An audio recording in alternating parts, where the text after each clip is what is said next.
অনেকেই যারা চাকরি প্রার্থী তারা অনেকেই আবেদন করে। যতগুলি আবেদন আসে এর মধ্যে শুধু মেয়েদের বাছাই করে নেয়, চাকরিতে প্রলুব্ধ করে এই মেয়েদেরকে সংগ্রহ করে তাদের দিয়ে অনলাইন ক্যাম্প সার্ভিস করানো হচ্ছে এবং রিয়েল সার্ভিস করানো হচ্ছে। তারা মেডিকেলে পড়াশোনা করে এই সব অনৈতিক জঘন্য কাজ করে গত 6 মাসে আমরা যে স্টেটমেন্ট আমাদের কাছে এসেছে তাতে তাদের 100 কোটি টাকা তারা আয় করেছে। ফেসবুকে তারা বিভিন্ন ধরনের অ্যাড দিচ্ছে, চাকরির, লোভনীয় চাকরি, অনলাইন চাকরি এবং ঘন্টায় 5,000 টাকা এরকম লোভনীয় অ্যাড দেওয়ায় অনেকেই যারা চাকরি প্রার্থী তারা অনেকেই আবেদন করে। যতগুলি আবেদন আসে এর মধ্যে শুধু মেয়েদের বাছাই করে নেয়।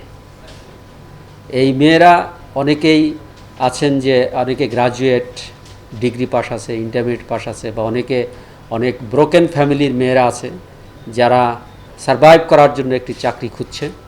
এই সব মেয়েরা দরখাস্ত করার পরে তাদের ইন্টারভিউর জন্য ডেকে আনা হয়।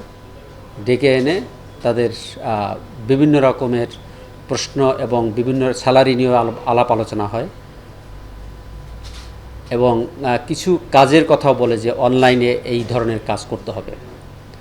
যেমন অনেক সময় বলা হয় তাদের যে আন্ডারগার্মেন্টসের অ্যাড দিতে হবে। তো এইগুলি যখন বলা হয়, অনেকে যারা নিতান্ত গরিব তারা কিন্তু এই বিপদে পা দিয়ে ফেলে। একমাত্র ওয়ালটন এসি দিচ্ছে 1 বছরের রিপ্লেসমেন্ট গ্যারান্টি এবং কম্প্রেসারের 10 বছরের গ্যারান্টি।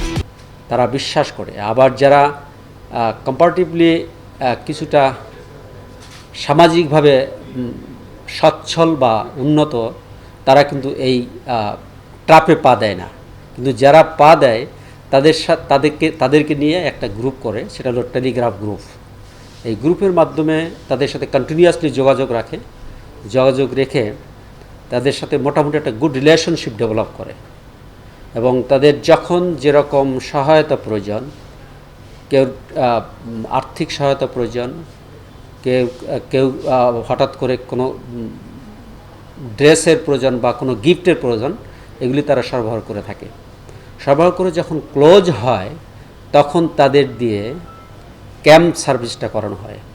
ক্যাম্প সার্ভিস, তারপরে আরেকটা শব্দ হলো রিয়েল সার্ভিস। এ বিষয় তো আপনারা জানেন। আচ্ছা, এখন এখানে এদের যে মোডাস অপারেন্ডি, তাদের যে অপরাধের প্রবণতা, সেটা হচ্ছে যে তারা চাকরির প্রলোভন দেখিয়ে, চাকরিতে প্রলুব্ধ করে এই মেয়েদেরকে সংগ্রহ করে তাদের দিয়ে অনলাইন ক্যাম্প সার্ভিস করানো হচ্ছে এবং রিয়েল সার্ভিস করানো হচ্ছে। এই ক্যাম্প এবং রিয়েল সার্ভিসের যে মূল হোতা মিস্টার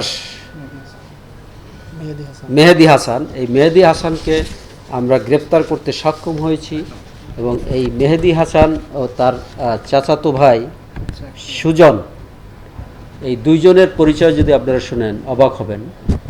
দুইজন মেডিকেল স্টুডেন্ট, তারা মেডিকেলে পড়াশোনা করে এই সব অনৈতিক জঘন্য কাজ করে গত 6 মাসে আমরা যে স্টেটমেন্ট আমাদের কাছে এসেছে তাতে তাদের 100 কোটি টাকা তারা আয় করেছে।